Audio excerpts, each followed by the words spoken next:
Hey YouTube, Matt here, Maple Mountain Fireplace. Hey, today we're going to be putting in this Nectre wood stove. We're going to show you step by step with the pipe, the installation, how the whole stove goes together, and hopefully you can DIY.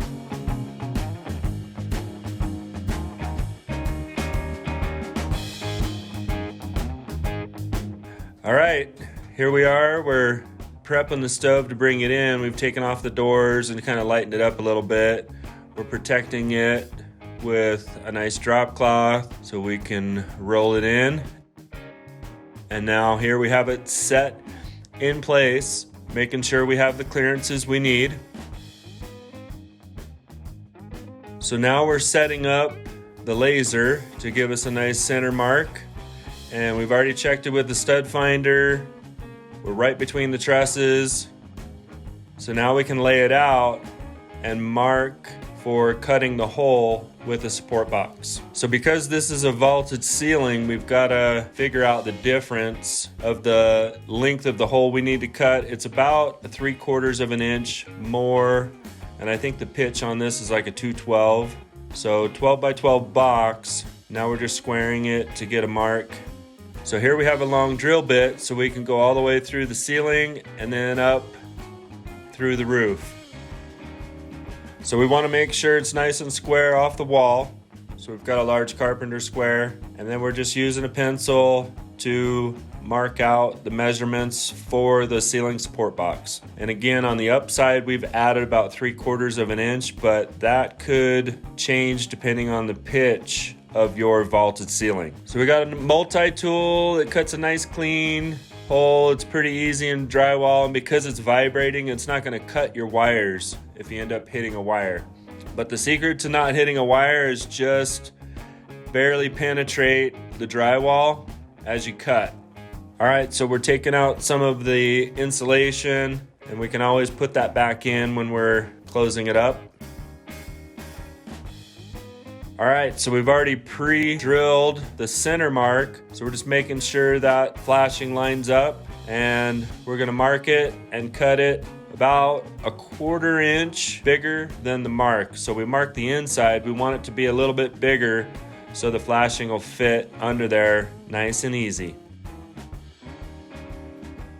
So we're getting our 2x4 trimmers in here, giving us the space to attach all 4 corners of the block. Adding a little shim here to make sure everything fits nice and everything's square and level. Again, you want to make sure all 4 corners are attached firmly. So the support box, this supports the weight of the chimney pipe, which with this chimney, we're only doing 8 feet, but still you're over 100 pounds of weight. So it's very important to get this support box supported really well. You want to make sure all the studs are holding it firmly in place. And now we're just leveling it and attaching the box to our trim pieces. So even if you make a little mistake in cutting the drywall, the trim will hide any mistakes. So back to the roof flashing. We're just prying up the shingles around it and removing any nails that would get in our way of sliding this flashing right underneath the roof. So typically we go about halfway. Here we're probably 2/3 of the way. So this is a good flashing. So we add a little silicone underneath just to make sure it's not really required, and slide it back under. Make sure it's nice and flat on the bottom, and we just attach little drywall screws, and then we can silicone those.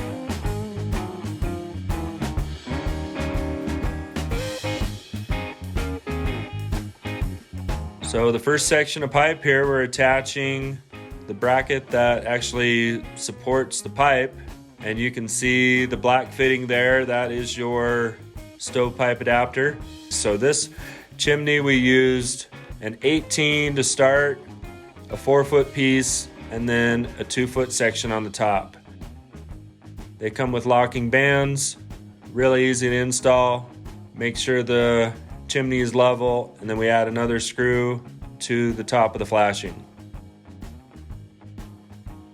Chimney cap, really easy, just twist lock it nice and tight, no screws required for that.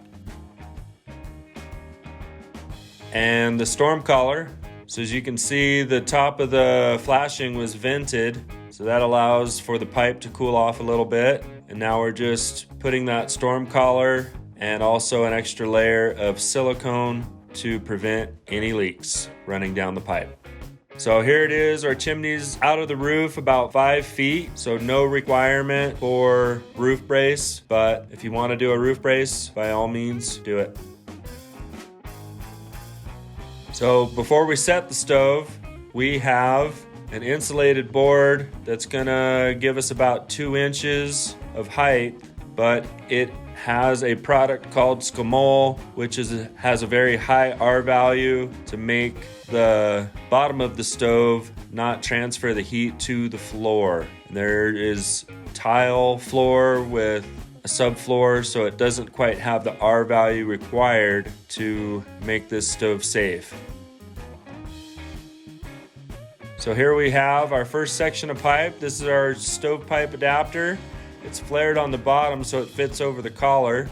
And now we've got our telescopic pipe that we're going to connect. You have the one guy needs to hold the bottom, and then you can push the top of it up, get it level, and put your screws in. So here's a collar designed to hide the connection of the double wall to the stovepipe adapter. And now we're just setting up the stove. We're putting the doors on, the oven door for the bottom, and the adjustable grills for the oven. This is a side refractory that's actually a steel plate, 1/2 inch thick for each side. And the baffle, it just allows the stove to heat up more evenly and efficiently. Thanks for watching our video. As you can see, this is a nice stove. It's very unique with the oven.